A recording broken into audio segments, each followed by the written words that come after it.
Welcome to the 16th Annual Disability Awareness Day. Please keep eating your lunch. We're so glad you're here. My name is Mary McNamara. I'm the Director of Aging for the City of Cleveland. And on behalf of Mayor Bibb, thank you for taking time today to be with us. We're so happy to be here at Benjamin Rose, a critical partner for us in the Aging and Disability Network. And don't they have the most beautiful view behind you of downtown with the fall leaves, the orange and the yellow, and the city skyline. A special thanks to Charlotte here at Benjamin Rose who helped make this possible for us today. I also want to just acknowledge our talented musicians today. Please join me in thanking L.R. Smith, Skip Edwards, and Tony Dial. Tony's been a long-time employee in the Department of Aging and always adds a musical touch to all of our events. So thank you, gentlemen, for your performance.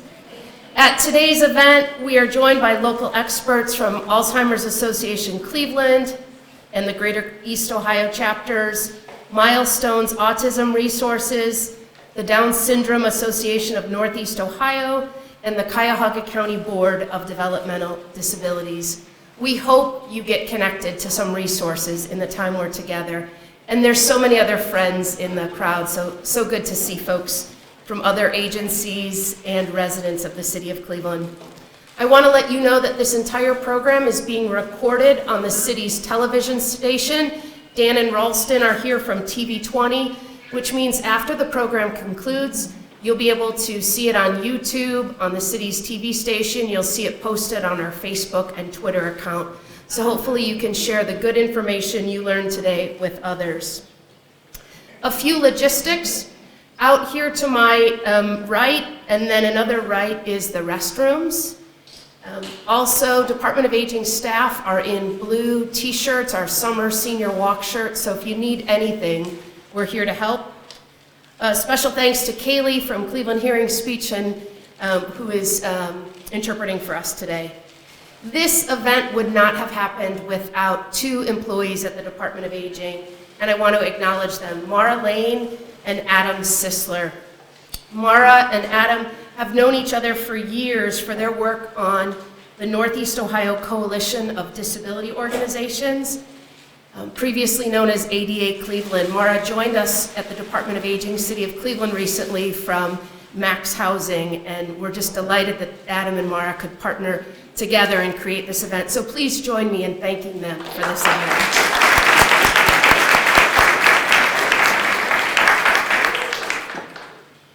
You will learn these stats, and you might already know them, but there are 6.7 million Americans that are currently living with Alzheimer's dementia, 1 in 9 people over the age of 65. And according to some reports, neurodivergent adults are almost 3 times more likely to develop early onset dementia. You've heard us talk about this, but we can't say it enough, that the number of people over the age of 65 is expected to grow from 58 million to 88 million by 2050. Meaning there's an exponential increase in the number of older adults who will need accessible spaces for people who are neurodivergent. It's critical to share resources for interventions and accommodations so that neurodivergent citizens of Cleveland know that they have options. It's why we're here today. This event started by way of Councilman Kevin Conwell, the councilman of Ward 9. He'll be joining us later today. 18 years ago, he came to the Department of Aging and asked us to take the lead on celebrating all abilities of Cleveland residents, and here we are today. So once again, thanks for taking the time to join us. I'm going to introduce at this time Mara Lane, our Age-Friendly Cleveland Initiative lead, and she'll take you through the presentation. Thank you.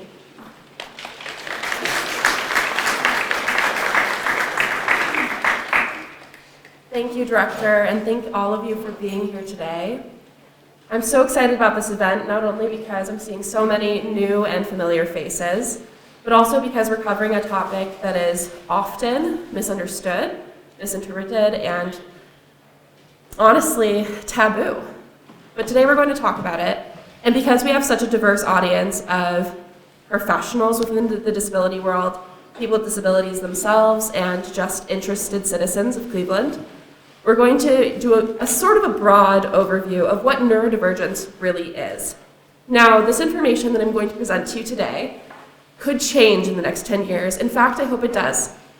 We could find new treatments, find new interventions. We could redefine what neurodivergent means or find a new term for it altogether. But this is the information that we have widespread today, and I'm excited to share it with you.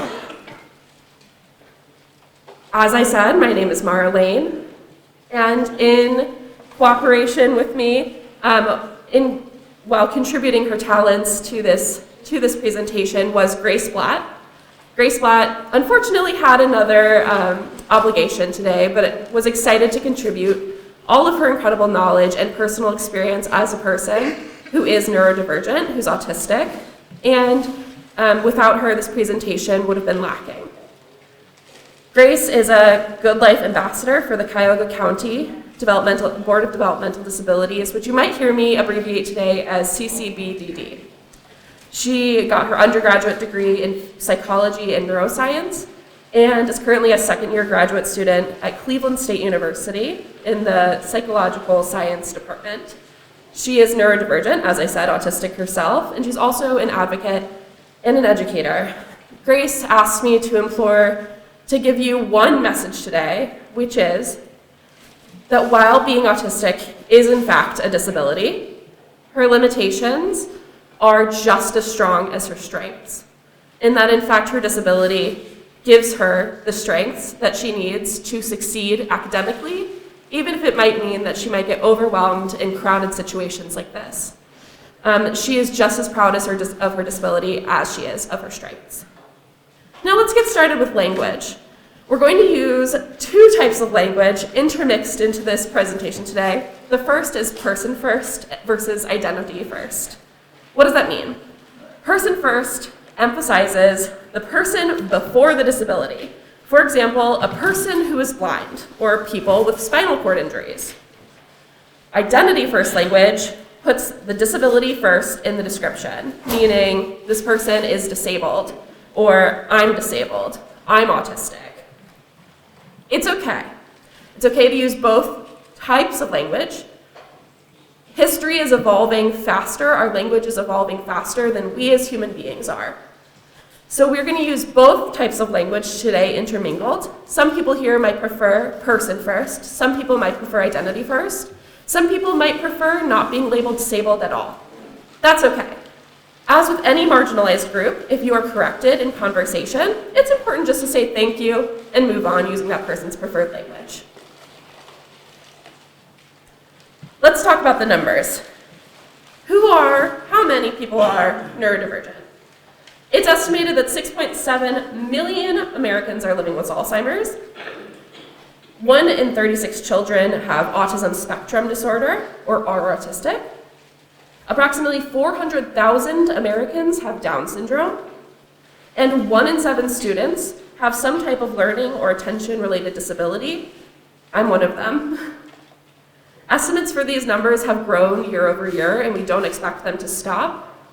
As people are newly diagnosed, as information has spread throughout the world with instruments like TikTok, Facebook, the internet at large, the news, as this gets more coverage, more and more people are discovering their identity as a person who is neurodivergent.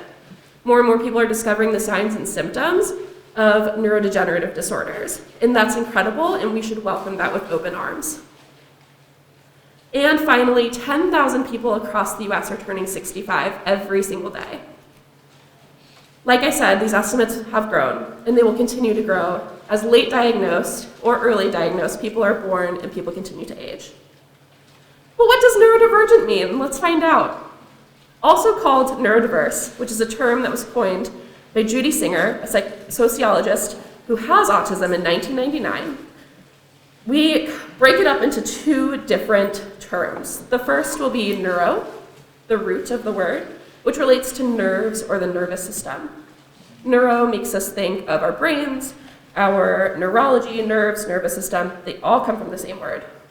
And divergent or diverse are two different to be different or to develop on a different path, to diverge from what is seen as typical or normal. And the opposite of neurodivergent is called neurotypical. Make sense? This is the symbol for neurodiversity. It's a pride symbol. It's something to be proud of. And this is a symbol that some people enjoy using to describe themselves or to represent themselves as neurodiverse. Let's talk about the facts. Neurodivergence is not something you can grow out of. For a long time, people thought that people who were autistic could grow out of being autistic, whether it was through interventions or maybe someday we'll find a cure. But people who are born autistic typically stay autistic. And neurodivergence isn't something that necessarily needs to be fixed.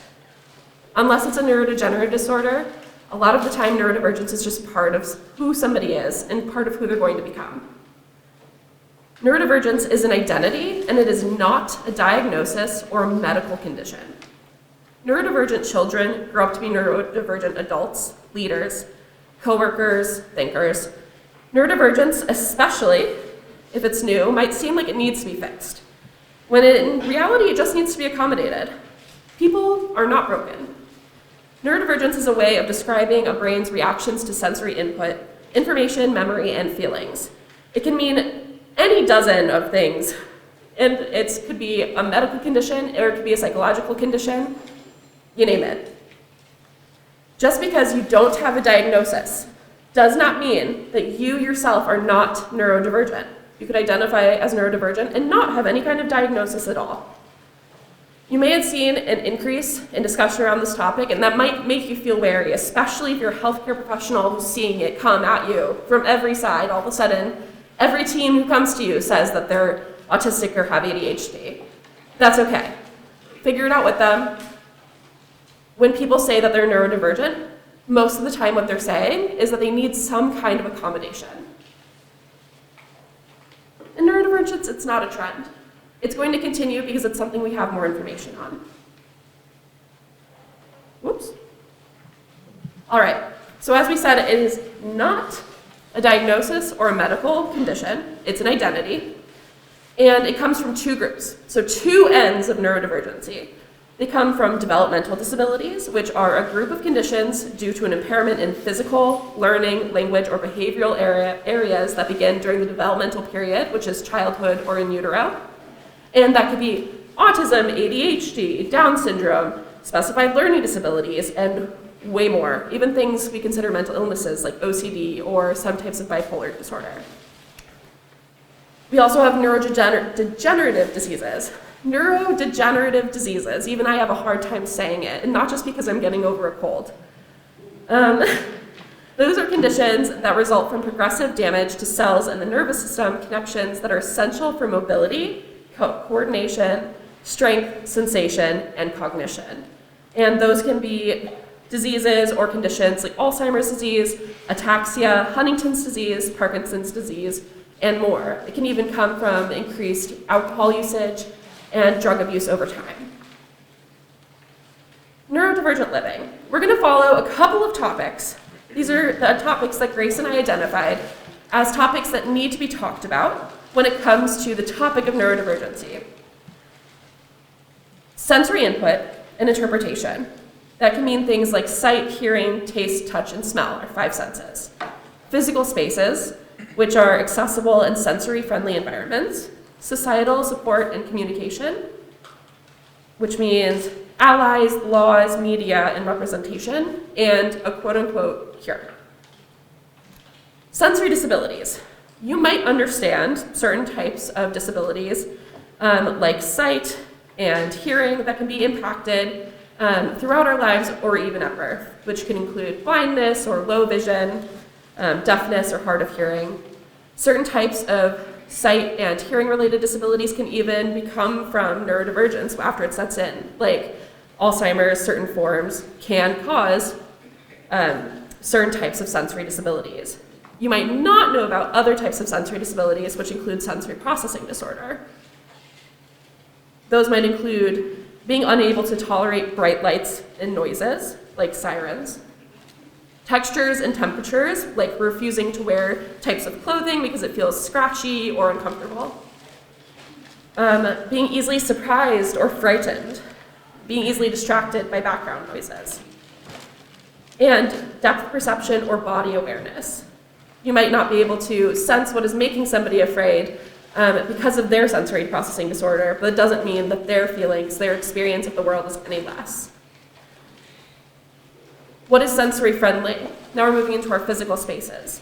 This picture is actually from the Quicken Loans Arena. Not all sensory experiences will be comfortable for people with neurodivergence. People with ADHD might prefer a loud, busy environment because it might help them focus. People who are autistic might prefer a quieter environment. When I was diagnosed with dementia of Alzheimer's type 9 years ago, I expected the memory issues. When I started to have sensory challenges, I didn't know what was going on. That's from Agnes Houston, who is a person who is living with dementia and an advocate. So when we're creating these sensory-friendly spaces, we want to make sure that we have low noise pollution. We want to have soft lighting below eye level. It's well known now among the disability community that when people have low vision or an intolerance to bright lights, we want to make sure those lights are below eye level so that we can see clearly what's going on around us.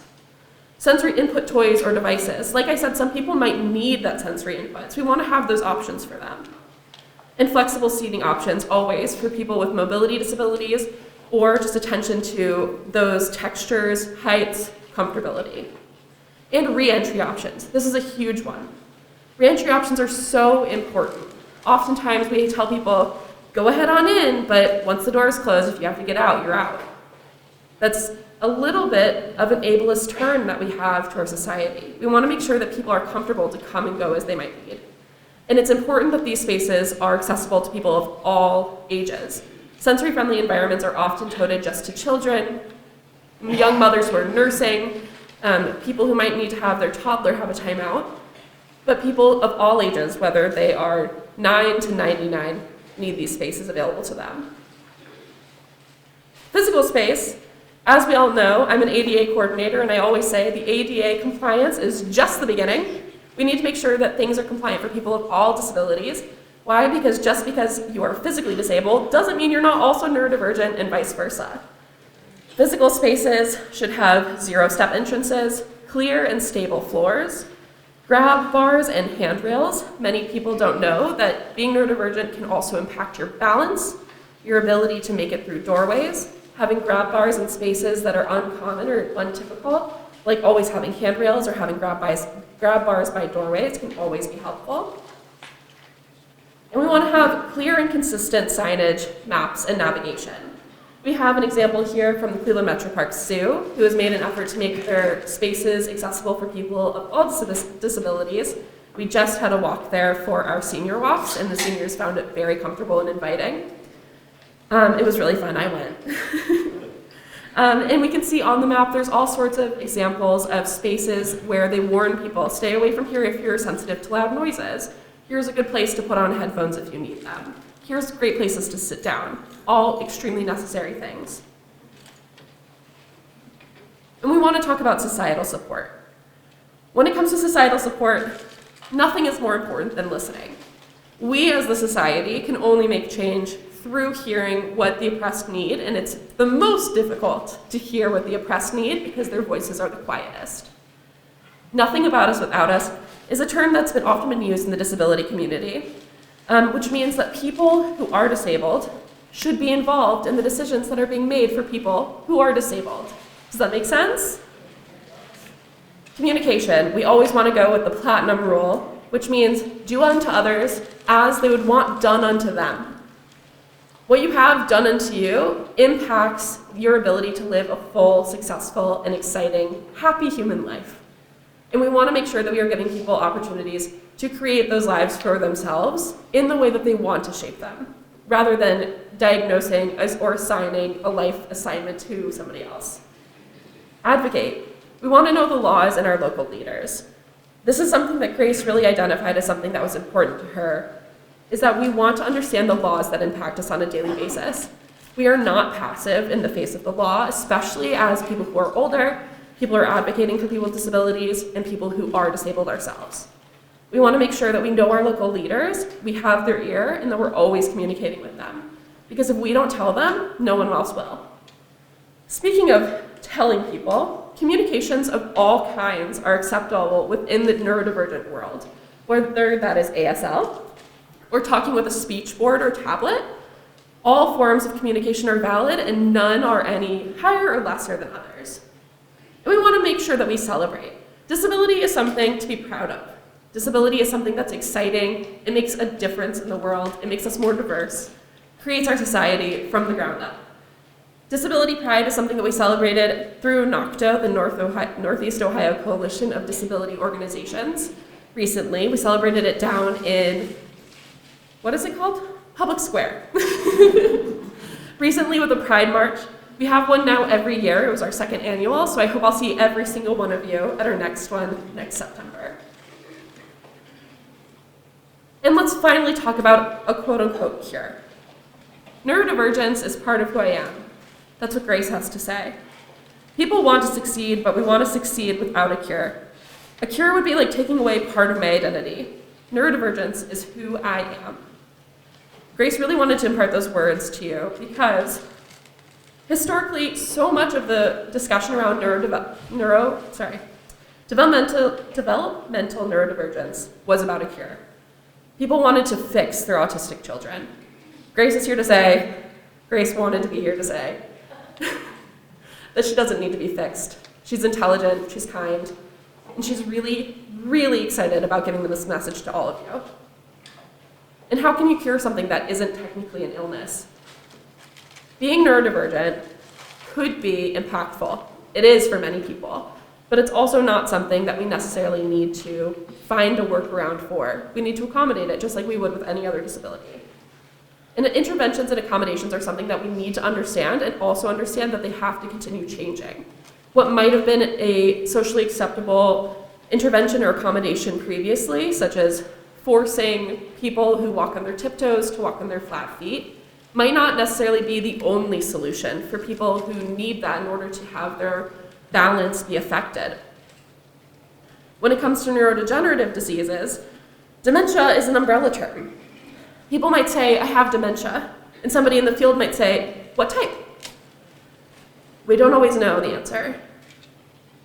Prevention and symptom treatment is what we have right now. And it's important, again, that we're always funding research, and we're always finding new interventions and accommodations. Alzheimer's itself and other types of dementias are things that we can do to help prevent or prolong people's ability to continue through their life as normally as possible. But it is something that we are always researching a cure for. This ends our presentation of what neurodivergence is. And we have some resources that we can share with all of you, most of which come from the organizations that are here to represent themselves today. And now we're going to move on to our panel discussion. Our first panelist, if you'd like to move up to the stage, is Mary Ertl, Program Director for the Alzheimer's Association of Cleveland and Greater East Ohio chapters. Welcome, Mary.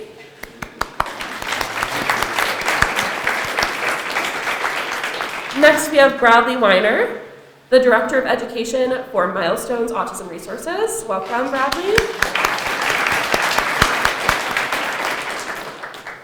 Next, we have Deborah Picker, Healthy Aging Support Coordinator for the Down Syndrome Association of Northeast Ohio.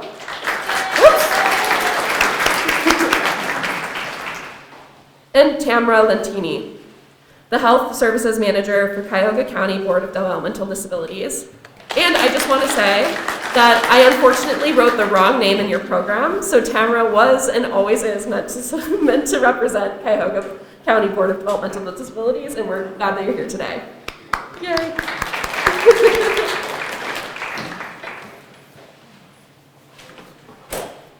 Now we're going to start our panel, and afterwards we'll have time for some questions.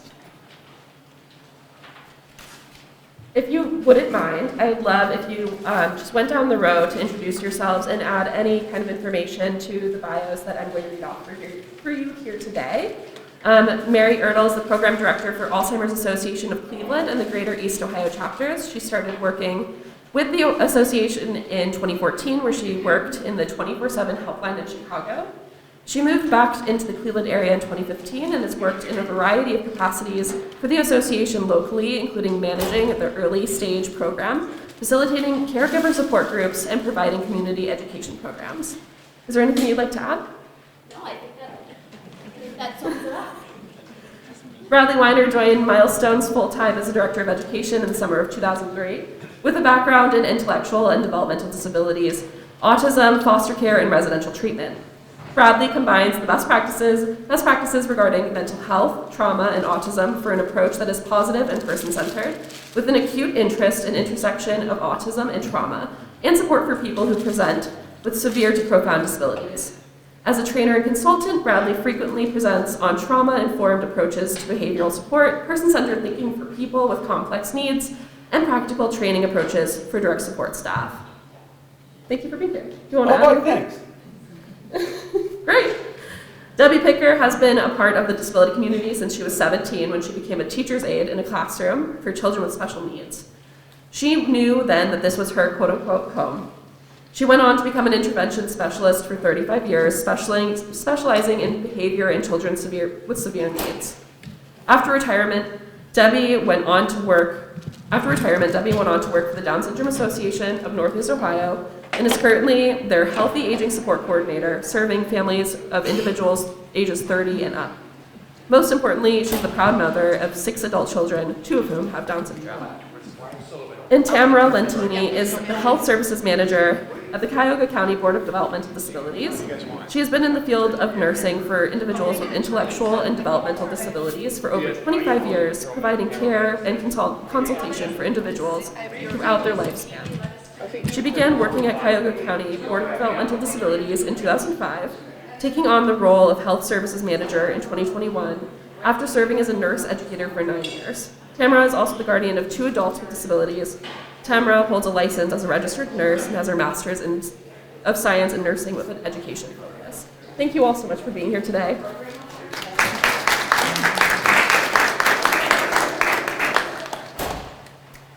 I'm sorry, I spoke pretty fast. Our first question, we can go down the road to answer it, but I especially want to start with you, Bradley. Autism and Developmental Disabilities Monitoring Network identified in 2020 that children born in 2016 were 1.6 times as likely as children born in 2012 to be identified as having autism spectrum disorder by 48 months of age. Alzheimer's is projected to impact more than 13 million Americans by 2050. What would you say that is the largest reason for this increase in size, and what is your organization doing to meet the needs? One of the big things that happened in that time period is the diagnostic criteria of autism evolved. In the 80s, 90s, early 2000s, there's a variety of different types of neurodivergence that if you were growing up in that era or you're working with people in that era, you would see terms like Asperger's, PDD, NOS, autistic disorder. Bunch of things that are related that when psychologists get together every few years to say, how can we clarify language, updated around then to use the umbrella term of autism spectrum disorder to cover a wider variety of things. So that's one of the factors. There's also an element where, as a society, we are getting better at recognizing autism in people of color and in women. The original diagnostic criteria for autism were written a long time ago, and most of the studies involved young white males. And over time, as society, as we're able to recognize our own implicit biases, those that go into systems as well, we get better at recognizing that things where in the past we might have said, oh, that young man's acting up, he must have some sort of oppositional defiant issue. Where as we get better at seeing things, we can recognize perhaps we were misinterpreting signs of autism. Part of there's a generational element with this, and I know you asked for one thing, but you know, it's not that simple. I remember when I was a young fella, my mom, when she like asking me how things are doing at work. Well, remind me, you remember when you were a little boy, there was a newspaper article about a girl with autism who moved into the neighborhood because it was so rare. This is around 1980. And some of my coworkers will talk about like the first generation of autistic adults coming of age, and that's what we're experiencing right now. That's what we're talking about. So a lot of these things, just as society grows, we're seeing new things as a society that and just like you were talking about with neurodivergence, our own understandings of best practices evolve and whatnot. So at Milestones, we do a lot of work on filling gaps, whether it be gaps in more people wanting diagnostic assessments than there are clinicians able to see them quickly, because that takes a while, or even social gaps, like there's social groups that are run by autistic people for autistic people, online and in person. There's a subgroup in there that focuses on older adults, subgroups that focus on people who are diagnosed later in life. So all sorts of things. Mary, do you want to add on to that? Yeah, can everyone hear me? Is this microphone on? Okay, perfect. So the greatest risk factor for Alzheimer's disease is age. So in the state of Ohio right now, there's about 220,000 people living with some form of dementia. That's estimated to be 250,000, so an increase of 30,000 by 2025. So just the next few years. And a lot of that has to do with the aging population, and age being the greatest risk factor.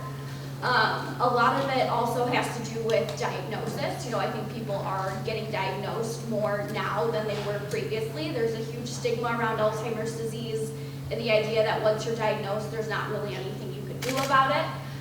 We're trying to break down that stigma to give more people an accurate diagnosis so that they know what form of dementia that they're dealing with. So at the Alzheimer's Association, we're doing a lot to grow our volunteer base to educate the community about what's the difference between what's normal aging versus dementia, and providing that education to the community so people know the early warning signs of the disease so that they can get a diagnosis and get that earlier and more accurately. Thank you. And what are some things you guys are doing to be to try and get that messaging out? Yeah, so we are expanding our volunteer base to try and reach more rural areas, especially where people might not have as much access to information about the disease. Doing a lot of community education. That's really our prime focus right now at the Alzheimer's Association, is educating the community about the disease, about how to respond to it, about communication changes throughout the disease process. Perfect, thank you. Mary or Tamara, or sorry, Deborah or Tamara? So people with Down syndrome have a higher incidence of a comorbidity of autism than the general population. And back in the day, there was a lot of diagnostic overshadowing. So doctors would just say, oh, they have a severe form of Down syndrome. And my personal children are in their 30s, and many of their friends were considered low functioning when truly what they were showing were characteristics of autism. The population statistic of people that have both diagnoses, it varies. So the National Down Syndrome Society felt that there are about 18% of people with Down syndrome also have autism, but the National Institute of Health felt that it was closer to 39%. And that statistic has been steady over the years. For us at the Down Syndrome Association of Northeast Ohio, we recognize this. We have a subgroup for families that have both diagnoses, or they have Down syndrome and some other severe sensory deficit or behavior deficit. Because we want everybody to be included in our group, and some people's needs weren't being met through our traditional support strategies. So we offer things for people whose kids are neurodivergent and have both diagnoses. We do a lot of webinars for them. We have a Facebook group, and we put out articles and current events that will help them. And then they also reach out to us that work there and to each other by asking questions and getting advice about what they should do educationally medically, therapeutically. Wonderful, thank you. And Tamara? So the Cuyahoga County Board of DD, we work on serving individuals basically from the time we're talking about early intervention all the way through their lifespan. So we have staff who work with families on intake and working with them to see whether they're eligible for services, and maybe they're eligible for other services more than what they were expecting or looking for. Our staff also have that training, that ability to recognize when maybe there's neurodivergence that hasn't been diagnosed yet or talked about with a prescriber or a doctor, or somebody who can work on treatment with that person and work on getting them to the services that they need, as well as just our services. Within our agency, we provide training and education for staff, for private providers, for all people who provide care to individuals. We make sure our staff have the appropriate training. We also do a lot of outreach. We do fairs in the public area to make sure that we're getting information out about we do exist, and we have a lot of really good resources. We want to be able to meet the individuals and the families' needs, so we're trying to make sure that we have the outreach available for them. We have staff that are presenting with the Ohio, I always use the acronym, I forgot the name, the Ohio Center for Autism and Low Incidence, OHALI, next month. So we're trying to really get some information out there to families and make everybody aware that we are a resource from as young as we can take people until the end of their life. We're there to do it. Wonderful, thank you so much. There's been relatively new research to show that middle-aged adults with autism are 2.6 times more likely to be diagnosed with Alzheimer's and other dementias than those without ASD. According to the National Down Syndrome Society, about 30% of people with Down syndrome who are in their 50s have Alzheimer's disease or another type of dementia. And these numbers are only increasing as the populations continue to grow. We've already touched on this a little bit, but I want to talk about it a little bit more. What education and prevention tactics are you employing to ensure that individuals with families are aware of the risks, and what prevention tactics are you using to help slow down any kind of progression of the disease? Let's go ahead and start with Deborah. So Down syndrome seems to be the winner of the jackpot because also having an increased risk of autism, we have a huge problem with Alzheimer's because Alzheimer's is also on the same chromosome that causes Down syndrome. So nearly all people with Down syndrome have the plaques and tangles of Alzheimer's when they get to be their 40s. They are not all symptomatic. Some of the statistics that we are aware of is that the average age of diagnosis for people with Down syndrome is 50 to 55. Now you remember the lifespan is, generally the average lifespan is 60. And our folks with Down syndrome, they age faster. So you're going to find a lot of age-related diagnoses in younger people. My son just had double cataract surgery, and he's 38. They start getting arthritis. There's all kinds of age-related disorders, but Alzheimer's, of course, is the scariest of them all. 75 to 90% of people with Down syndrome have clinical signs of Alzheimer's by the time they're 60. So, at the Northeast Ohio Down Syndrome Association, we are lucky to have a group of families that we support that are going through this process. Because if you think about it, most people with Alzheimer's are supported by their children and sometimes their siblings. And when you get Alzheimer's this young, you're supported by your parents who are also aging and your siblings. So we have a caregiver support group for those families that meets several times a year, probably about every 6 weeks, to just discuss some of the complexities of caring for our folks.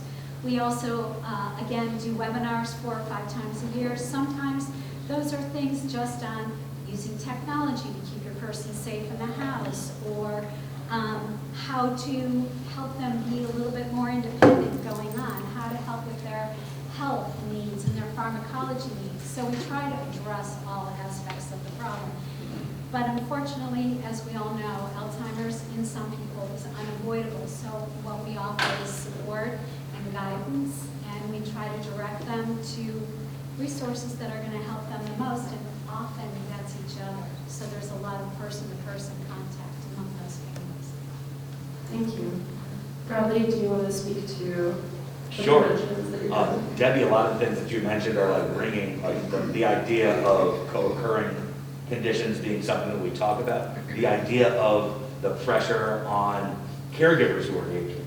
You know, we talk about people with autism. If the generation of people with autism around my age are, you know, growing up, if there's someone who has really high support needs and requires caretakers at home, when those caretakers are becoming older and that person who's been totally fine up through their 40s working with siblings and mom and dad, the transition to working with professional caretakers is a really big deal. And the county board's great at working with families on those sorts of things. It's a huge part of the job. But so I guess when it comes to what are we doing about it at Milestones, we're trying to talk about it a lot.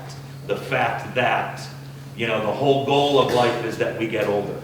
It seems to be the thing we've been working toward this whole time. And it's going to happen to everyone, and talking about what that can look like. And like you said, the co-occurring things that can happen as we do get older. Wonderful, thank you. Tamara, do you want to speak about what's happening at the county board? So from the county board's perspective, we're not, you know, it's not our primary focus, right? The Alzheimer's. But what we are looking at is making sure that those people who are caring for individuals with any sort of a neurodivergence and their families have the knowledge that this is a concern. So we do a lot of education, and we are currently in the process of creating some short training videos for providers, agency providers, family providers, really loved ones, caregivers, so that they know maybe what things to look for and what maybe are some precursors and some potential comorbidities that could lead to Alzheimer's or dementia type illnesses in the future. We also make sure that our staff are aware of that. And when our staff are working with the individuals and their families, they're helping the families, you know, be aware of these concerns, but also making sure with the individual, have they noticed any changes? Is there anything going on with them that they're noticing because they've been working with that person for so long? So making sure that, you know, our staff are recognizing if there's changes, we need to get that reported, and we need to get them in contact with somebody who can, you know, diagnose them, get them the care and support that they need as early as possible. That early catching is really important too. You know that. So, Claire, do you want to speak to that? Yeah, so there's no one way to prevent Alzheimer's disease. Everyone is at risk. But there's a lot of research right now going on risk reduction and lifestyle interventions that people can implement to reduce their risk of getting the disease. So there's certain things you can't change. You can't change your age, you can't change your family history, you can't change your genetics. But they're finding that there's a lot of lifestyle interventions that you can modify that can reduce your risk of getting the disease. So, you know, one of the biggest things is heart health. Monitoring your blood pressure, making sure that, you know, your heart is as healthy as possible, because there's a connection between your heart and your brain. Every time your heart pumps, about 25% of that blood goes to your brain. So if that's not functioning the way that it should, and you're not getting enough oxygen to your brain, it increases your risk of getting dementia. So like I said, there's no way to prevent it, but there are things that people can do to reduce their risk. Taking care of your mental health, stress, getting a good amount of sleep are all things that can contribute to reducing your risk.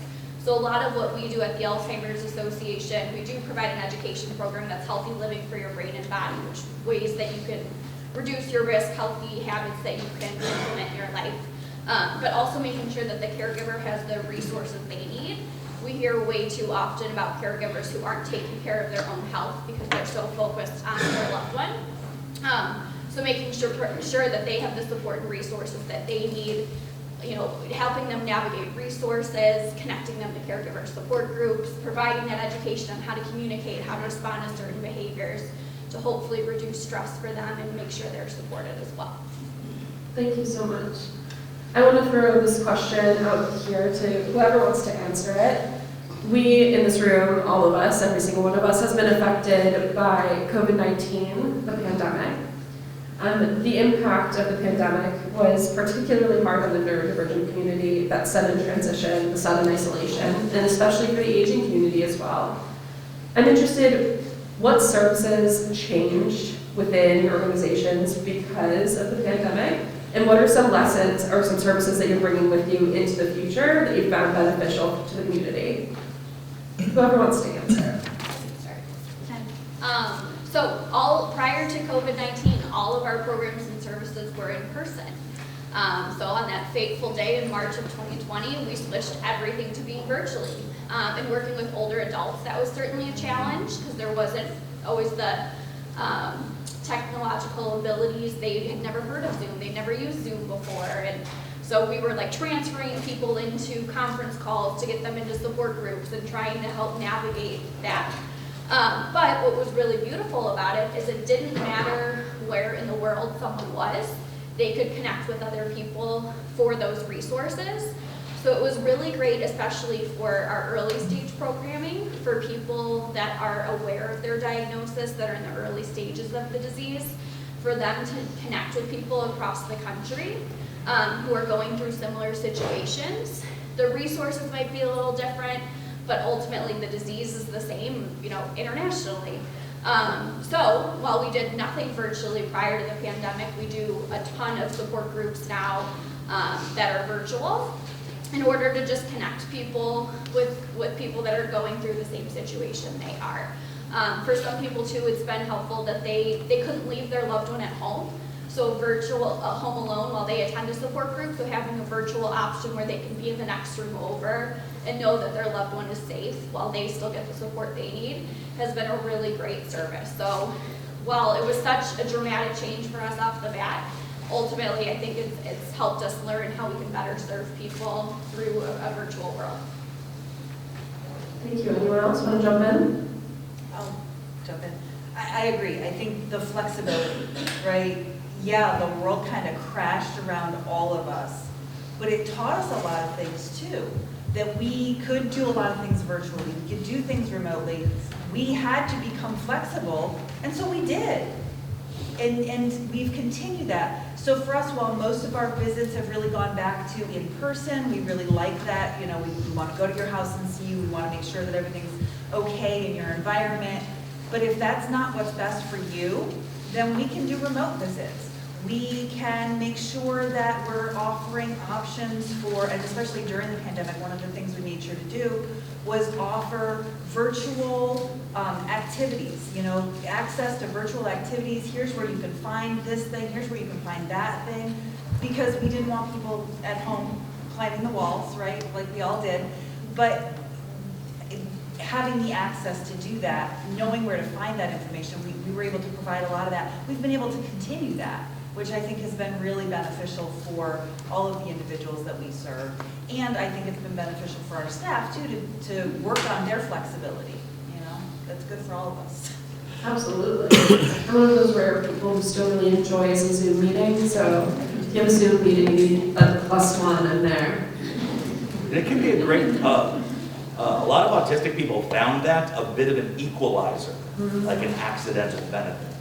For people with all kinds of disabilities, whether physical, cognitive, sensory, going out and about into the world takes extra effort compared to people who don't have those disabilities. A lot of autistic people found that without having to navigate all the sensory stuff you were talking about before, that being able to meet, all of a sudden everybody's using these typed and framed in the computer screen platforms, that it was increasing their access. Does anybody here know what the tech platform Discord is? Oh my gosh, that's great. I'm not quite hip enough to be able to. It's a social network platform that's originally created for video games or used by gamers. During the pandemic, Milestone's self-advocate group started a Discord group by autistic people for autistic people, which has flourished And we're finding out it's one of the only sort of fully autistic social networks out there. And there's researchers who are saying like, hey, I wonder what we can learn about how the autistic brain networks. So something that was, again, just a, oh my gosh, it's the pandemic, what can we do to meet our goals, has turned into a really exciting gift for a lot of people in a way that, you know, the rest of us didn't necessarily anticipate. That's incredible. I am a millennial and I'm still not technologically savvy enough to figure out Discord. That is okay. It's hard, Uh-huh. but it's just new and we always keep learning. I'm excited for you to have more and more technologies that are new and confusing. Thank you too. Thank you. Do we want to chime in anymore? I was just going to say that, like everybody else, it was a blessing and a curse, the pandemic. The number of calls I received from families was heartbreaking because it increased exponentially. When the kids became disengaged, they're children, they weren't kids. They really languished, and there was so much regression socially, behaviorally, and intellectually. So that was the downside. But we offered Zoom classes that really engaged people. And as the COVID bans have lifted, and we are meeting again in person, we're finding that Zoom meets a huge amount of needs, kind of like what you all were saying. And especially because our adults don't always have transportation to get to the in-person classes that they want to be part of.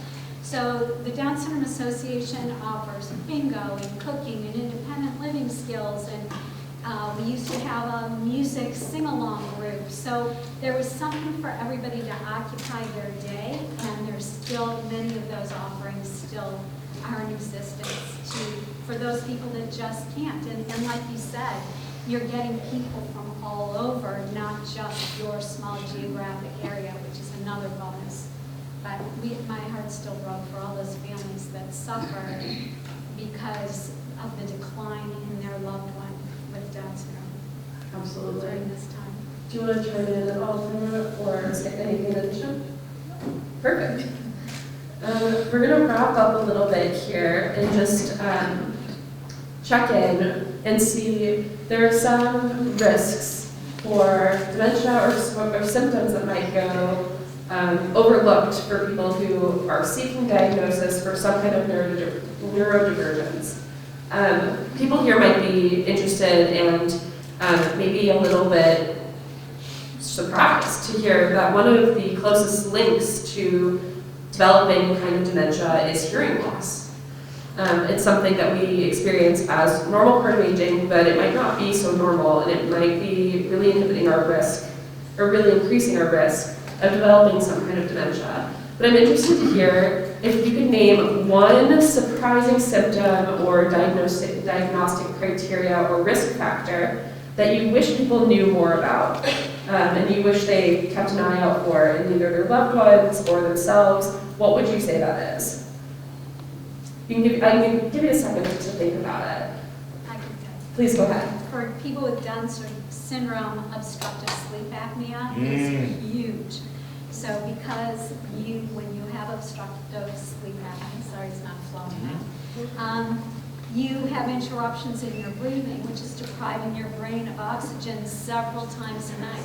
So now the new standards for children with Down syndrome is to be assessed for obstructive sleep apnea by the age of 3. But some folks have slipped through those cracks, because that wasn't the standard long ago. And as adults, especially because they're obese, they may be suffering from that, which adds to the dementia risk.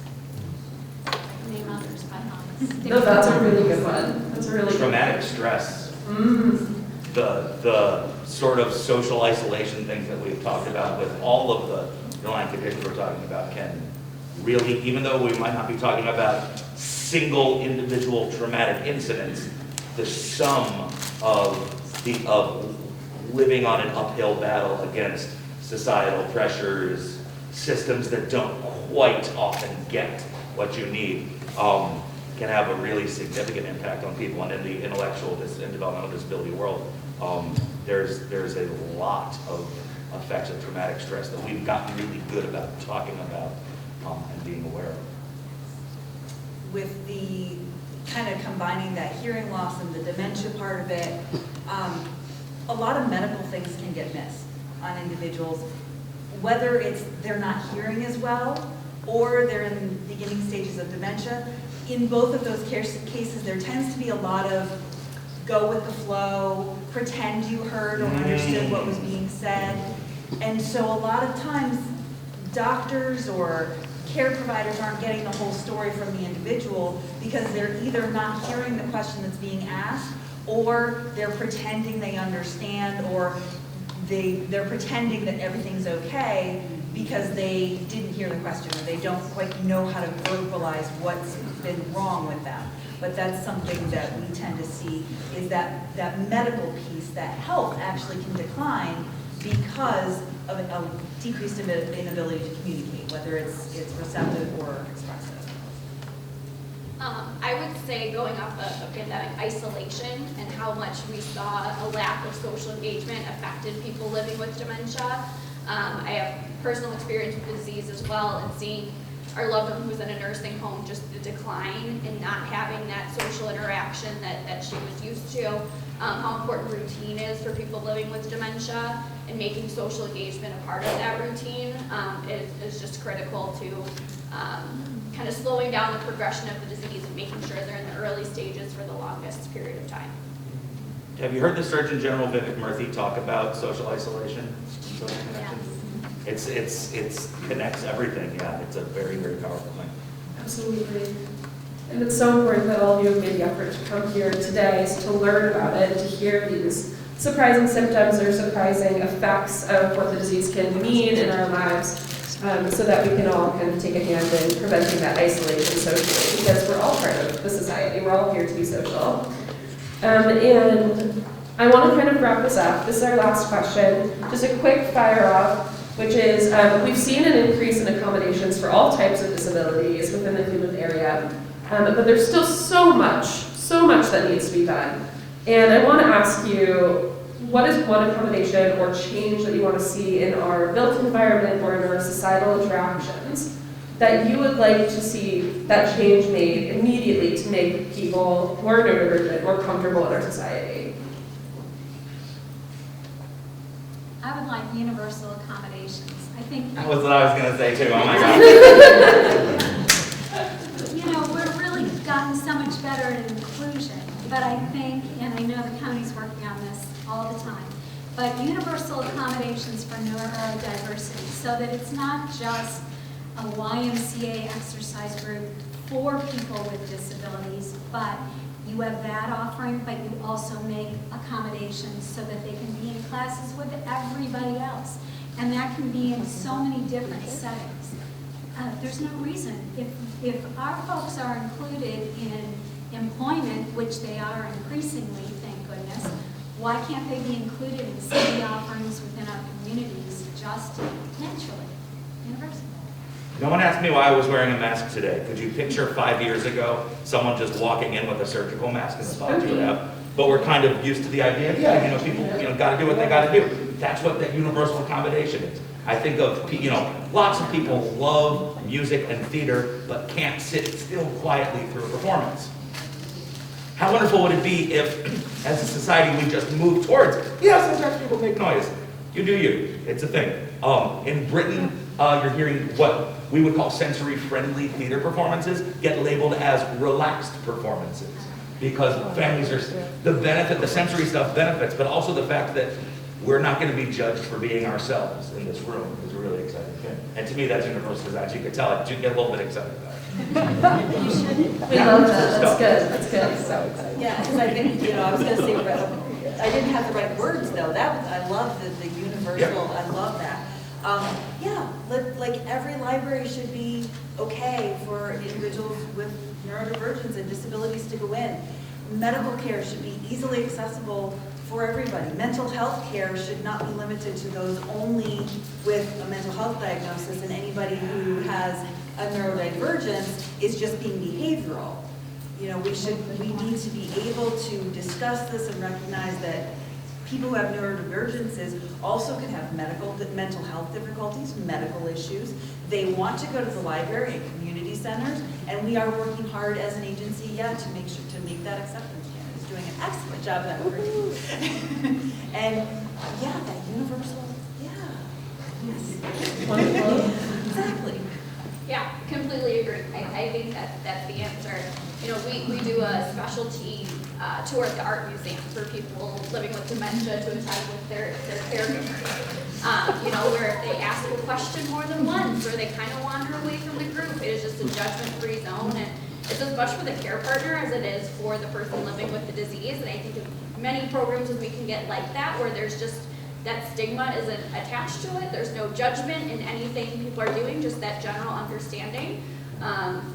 Those universal accommodations, I love that. Yeah, and it's making an impact at the Art Museum, because they reached out to us for a consult on a sensory-friendly series, which focused on, from the beginning, they were like, we're not just talking autism, we want friendly for, they specifically mentioned dementia and Alzheimer's and people, and so that it was, what we trained on was how to create this environment with whatever the person is coming with, you were going to be able to be respectful and welcoming. And the neat thing is, it was all going back to what they do already at the Art Museum, is create a welcoming environment for people. You just can't cross this line and touch that specific thing. It was the painting, the specific thing. But anyway. I'll point out resources, because I forgot to mention it before. If you are interested, there are 3 books about aging and Down syndrome and end of life and Alzheimer's disease. Yes. I have used these. When I was working as a provider, I used these. Yeah, they're It's good very, stuff. they're too expensive to bring one for everyone, but you can reach the National Down Syndrome Society and get these. I brought a couple extra copies today, but they're very informative about this whole topic we're discussing today. Perfect. I want to thank all of you so much. Stay here though. When we clap for them, I want to invite anybody who would like to ask a question up to one of 2 microphones. If you cannot make it to the microphone, we'll bring the microphone to you. Can I have one of my blue shirt pals go up to the microphones and grab a couple of them? But if you would like to ask a question, please feel free to make your way up to the microphone. And if you don't want to do that, just raise your hand and we'll bring you to the mic. Yeah, I don't need a microphone.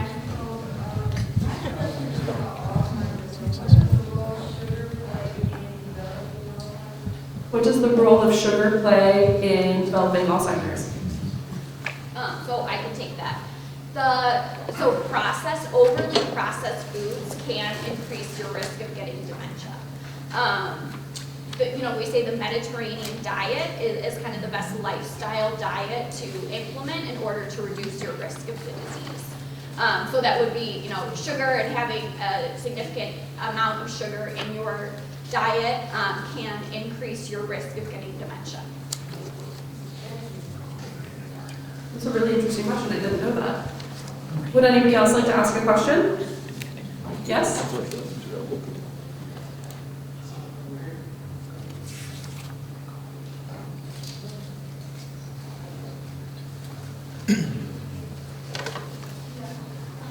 During the COVID time, all of us went through depression, all the disabilities did. Having to stay inside our apartments, not going out shopping, going out in the open air, We all went through depression. All the disabilities did, I think. Don't you guys all agree on the board? Yes, absolutely. There's a lot that we're all holding on to, it seems to be. I was at a conference a couple months ago where Karen Harvey, I don't know if y'all know Karen Harvey, done some of the foundational research in trauma and intellectual disabilities, was talking about the importance of human connection. At the very beginning, she started mentioning that exact same thing. Think back to what we were going through COVID. And in my head, I was going, I don't want to go there today, Karen Harvey. Don't make me do it. But within 5 minutes, I had released some of that emotional tension I didn't even realize I was holding on to, and it allowed me to connect and listen to what she was talking about. Talking about it is what helps us move on when we've been through these big painful things. And which also means that listening to each other is one of the things that helps us move on. Thank you for telling your story. I guess I don't need a microphone here.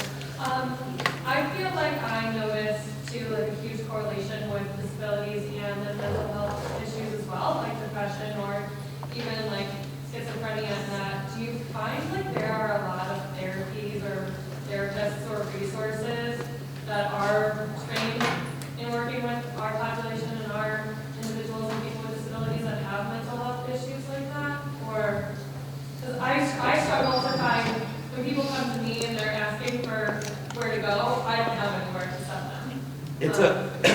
it's a universal challenge. NAD, where I get my certification from, is a national association specializing in the intersection of mental health and developmental disability Yes. because of the need there. The good news is when someone with a disability is seeking a mental health professional, they're not asking for therapy because of their disability. You don't need, as a mental health professional, to be a specialist in Down syndrome, in autism, in cerebral palsy. What you need to understand is that this autistic person is coming to you because they're working through depression or anxiety or whatever, and there are things you can do to adjust your practice to meet them, but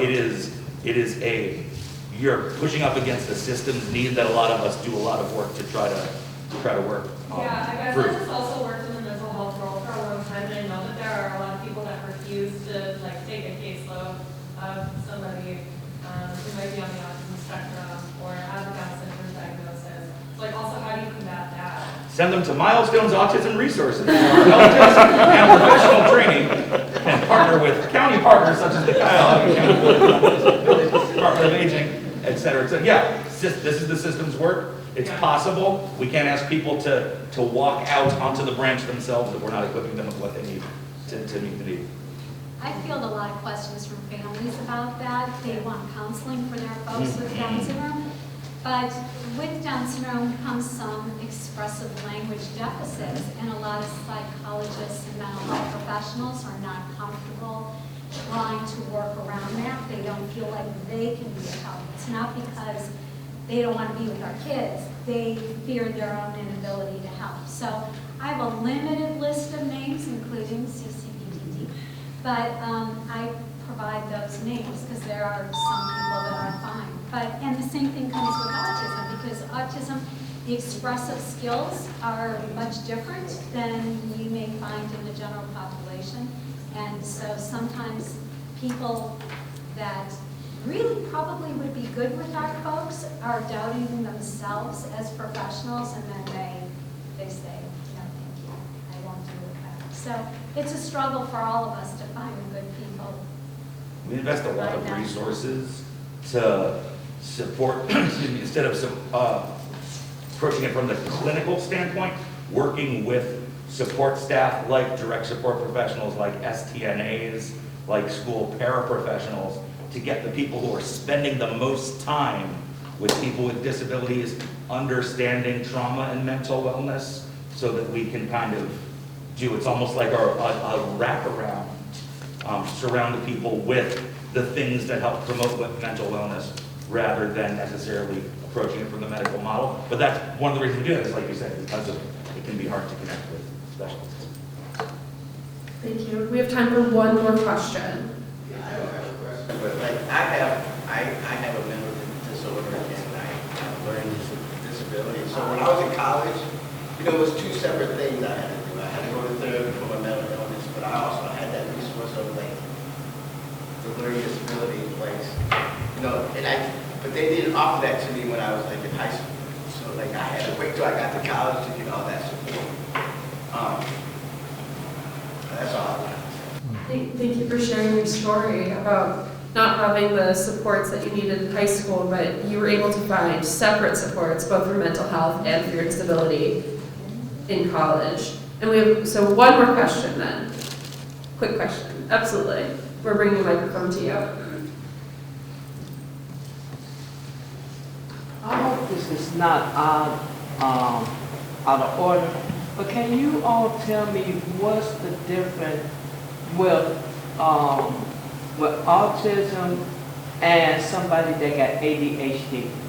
Oh.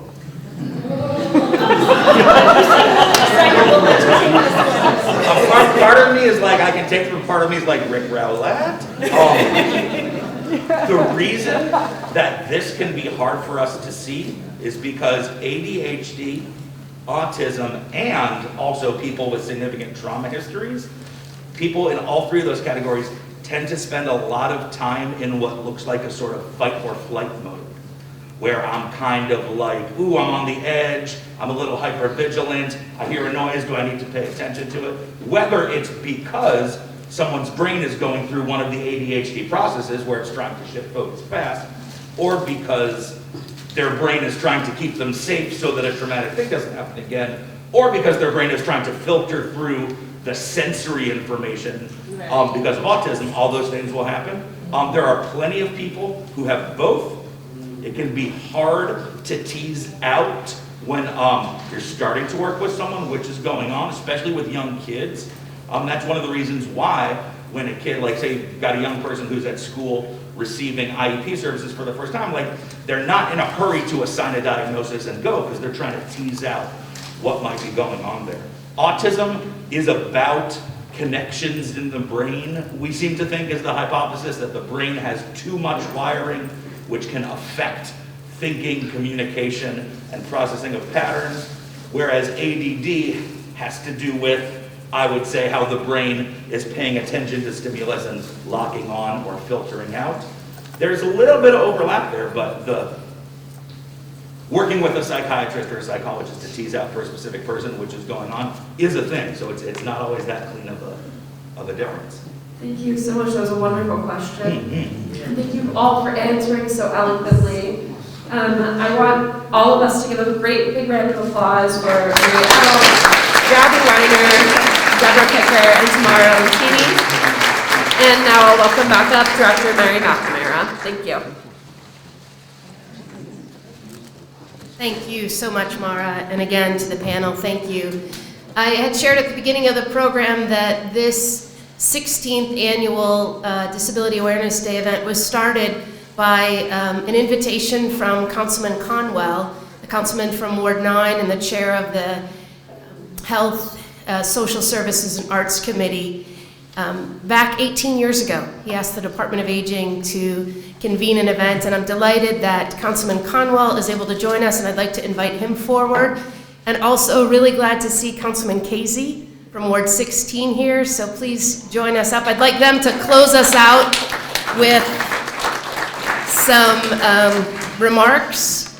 And again, please remember to take resources, get connected to each other. I know I learned about some great resources today. I was not aware of milestones, and so I look forward to looking at your website and talking with you more. So, and yes, Councilman Cano, we had a great band here. LR was here earlier, and LR is good.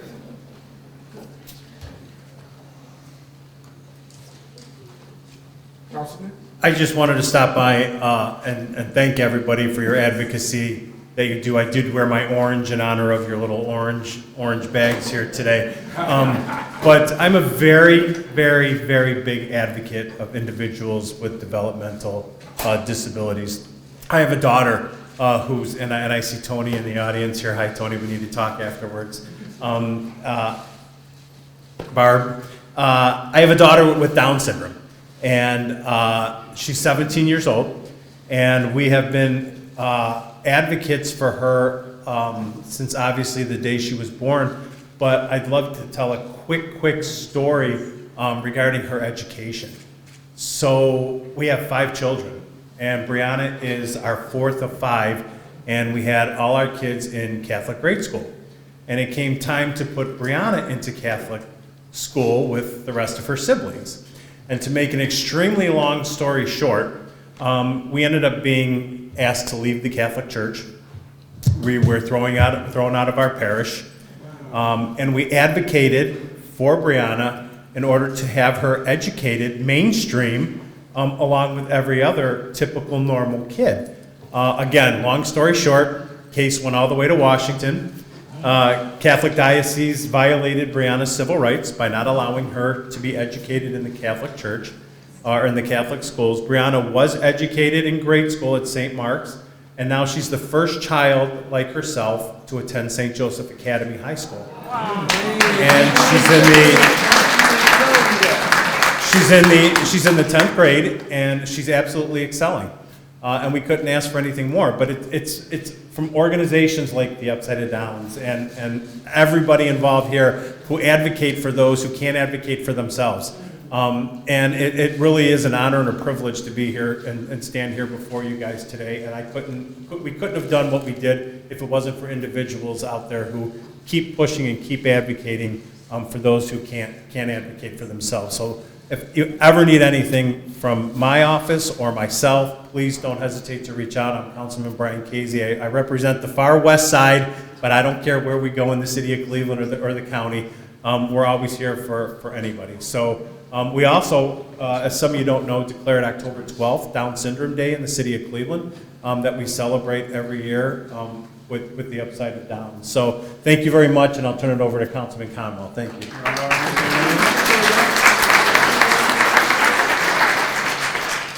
You know, although you mentioned you're from the far west side, the job, we are legislators, Councilmember Brian Casey and I, and our job is to write policy and legislate for people to live, work, and travel to the city of Cleveland.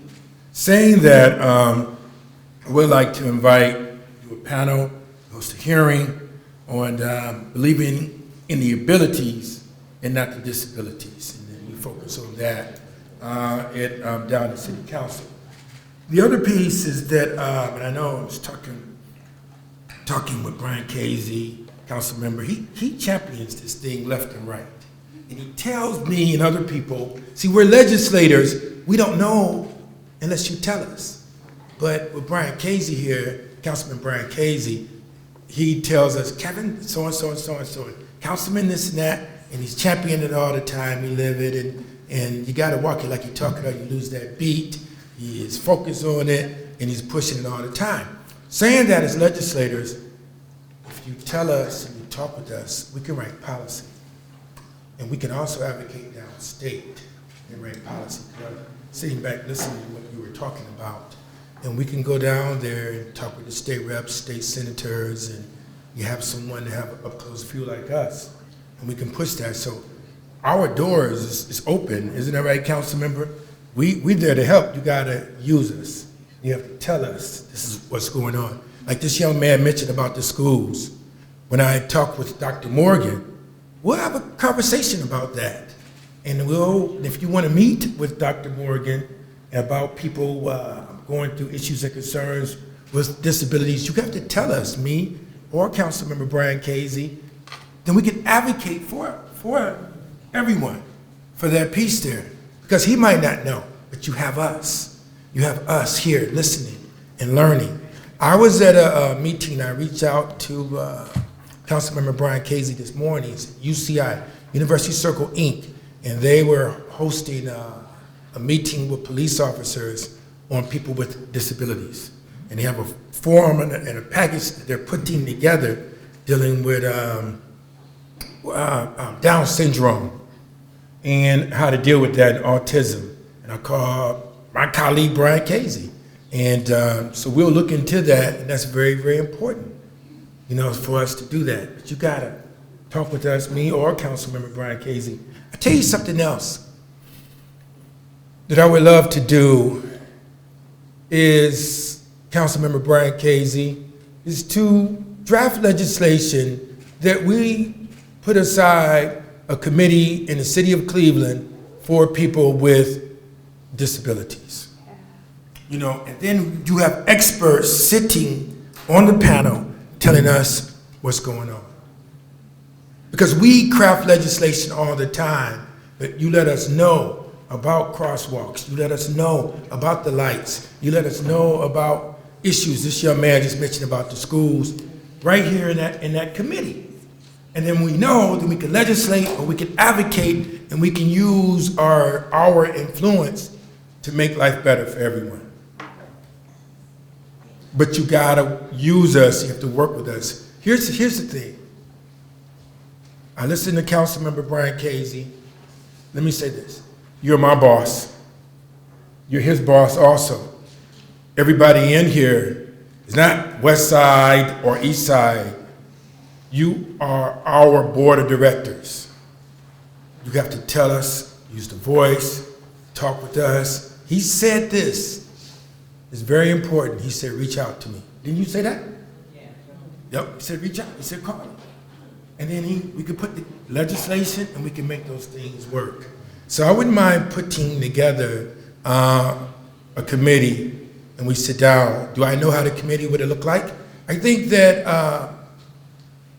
we'll put together a project team, and you guys tell us what we need to legislate.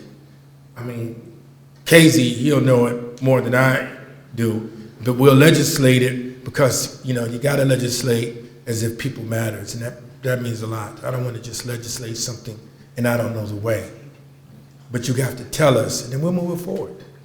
We'll get that done. That's very, very important. This is touching for me. I used to work for Goodwill Industries. I did. And working for Goodwill Industries, I was a job developer. And my job was finding jobs for people with disabilities and believing in the power of work. And I would go out there and advocate, talk with companies. You probably didn't know that, Brian Casey. I would go, you knew? Yep, okay. I would go out and talk with businesses on hiring my people at Goodwill Industries. And so I said, when I get on city council, I will write legislation, policy, and push forward and not forget where I came from. The other thing that I know how to do pretty well, and I used to do this, is to sign also. That you probably didn't know. Yeah, I used to sign when I was there because I had to work with people with disabilities, get them jobs, and I signed. And I would take the signing that I learned, and at Glenville Library, I taught other people about the deaf and hard of hearing people, and as well as sign language. You gotta give back, man. That is so important. So us here listening to you is important also. We just can't have a lunch. This has to be a working lunch, that we put together a committee next time when we come back, that we have a committee in the city of Cleveland under the Department of Aging, that whatever name you want to call it, have some people here representing, and we push forward our issues and concerns. We can't just sit here and talk about it. You have to let us know. We write the policy, and having a committee, we can also manage the policy. Because when you have legislation, then you have to manage it because things change. It changes. And so while you're there, you have that voice, we write the legislation, we write the policy, and we're able to go downstate and the whole 9 yards. So thank you, and God bless, and have a great day. Thank you.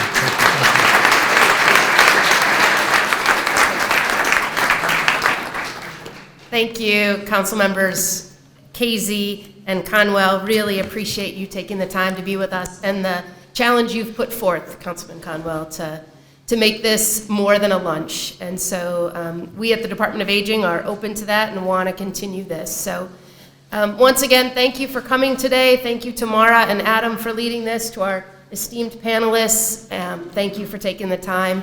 Enjoy the rest of the day. Take a look at that view out the back window of downtown Cleveland. And thank you, Benjamin Rose, for hosting us. Take care.